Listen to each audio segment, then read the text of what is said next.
What's up, everybody? My name is Greg Helbeck, and on today's podcast slash YouTube video, I'm going to give you a real estate investing weekly lesson. And this week's topic is buying a house and actually renting it back to a seller. Can you believe I just said that?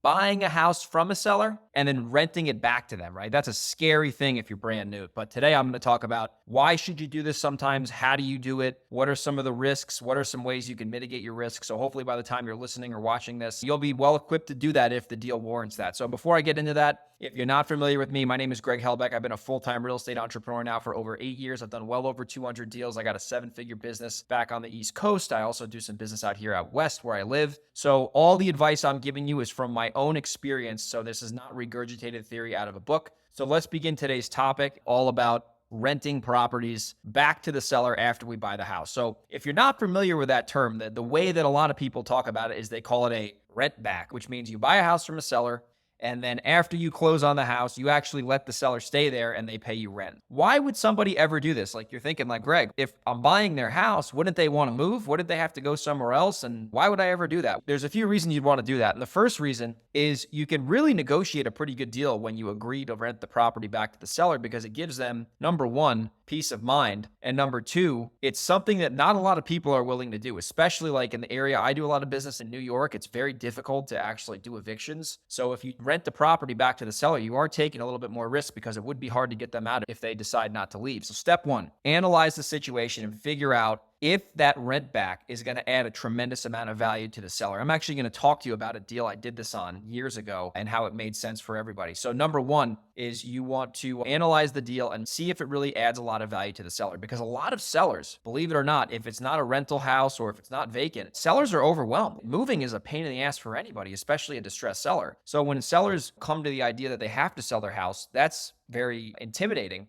And then the second thing is after they sell their house, they have to find a new place to go. They're going to be super overwhelmed a lot of the time. So if you can come in with an offer where you can buy their house, relieve them from whatever debt they have or whatever the case is on why they're selling, and then offer them the ability for them to rent that same property back to you for a short timeline, obviously. You don't want to do this over the long haul. You can add a tremendous amount of value to the seller in that particular transaction. You got to really understand what their pain points are, what they need, and how you can craft an offer that fits like a glove around their actual needs. Number two, you got to weigh the risks out as an investor. So if you're a real estate investor, there's always a risk reward thing you have to do. So you got to look at this deal and say, all right, worst case scenario, if I do this and I agree to rent this property to the homeowner, who would then be your tenant in that case, what's the worst that can happen? The actual worst that can happen in all reality is that the seller doesn't pay you rent and you have to evict them and they trash the house, besides catastrophes happening to the property, which are not very common, thank God. You also have to ask yourself, how long would it take for all this to unfold if I have to evict the seller and get an attorney involved and not collect rent? You have to look at all this and you have to decide, is this worth doing it? So the key here is you got to make sure that you get a really good deal on the front end and you have the room to potentially absorb all those hits on the back end if the seller doesn't comply with that rental agreement after you close. Step number three here is fairly simple. You have to have a really good real estate attorney involved in this deal, even if you're not in New York. A lot of the deals I do are in New York, so you have an attorney regardless.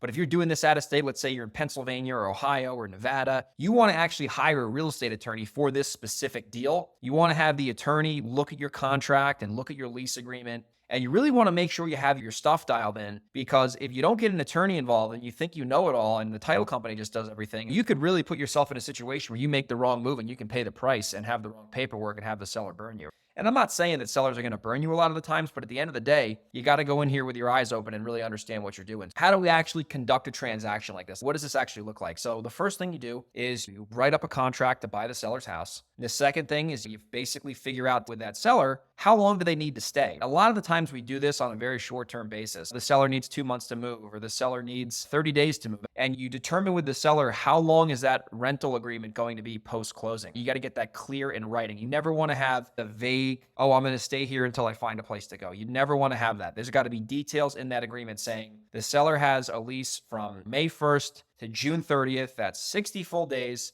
And after that, the lease expires, the seller has to leave. The next thing after that is you got to make sure there is skin in the game for the seller, right? You never give the seller all their money if you rent them the house back. You always leave money in escrow. You never give that seller all their proceeds the day you close on their house to purchase it. You always leave a pretty good amount of money in escrow. So let's say you're buying their house for 200 grand. You're going to leave $10,000 in escrow, and the seller's going to get 190 at closing, because that money in escrow is an incentive for the seller to actually leave. Because the way that we structure these deals is we put in our agreements that if that seller does not vacate the property upon the certain date that we agreed on, that money in escrow gets forfeited and it goes right into our pocket, and it does not go into the seller's pocket. So that seller has to have a real penalty if they don't perform on their end of the lease agreement. So you got to have that in there. You never give the seller all their money. You leave at least $10,000. If not, the more the better, honestly, because you want that seller to have a serious incentive to get out of that property. Because like I said, if you're doing this in a state that's not landlord friendly, it could take you 6 months to evict somebody. And in California, it could even take you a year if you're in the wrong area, like the Bay Area or something like that. And then in terms of them paying you rent, if they have income, they can pay you off of that income. If they don't have any income, you can use the money you leave in escrow to pay you rent, and you can have the attorney pay you directly. So those are the things you want to do when you're buying a property, renting it back to the tenant.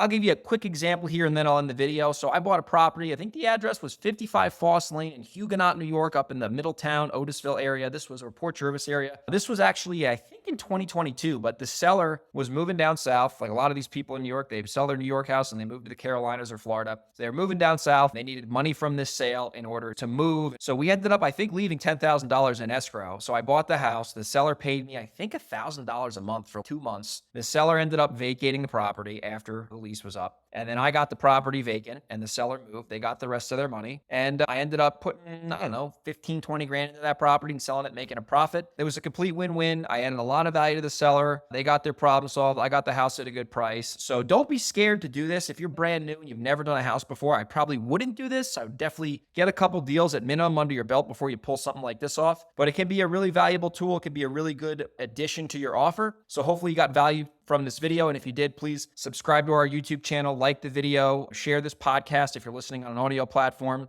And if you're in New York, San Diego, Reno, or Delaware, you have a house you want to wholesale me or you want to wholesale with me, I'll either buy the house from you if you're a wholesaler, or if you just want a JV, a deal, I have really good buyers in all those areas I mentioned. So if you do have a deal, email me, Greg@velocityhousebuyers.com, and I'll see you on the next REI weekly lesson.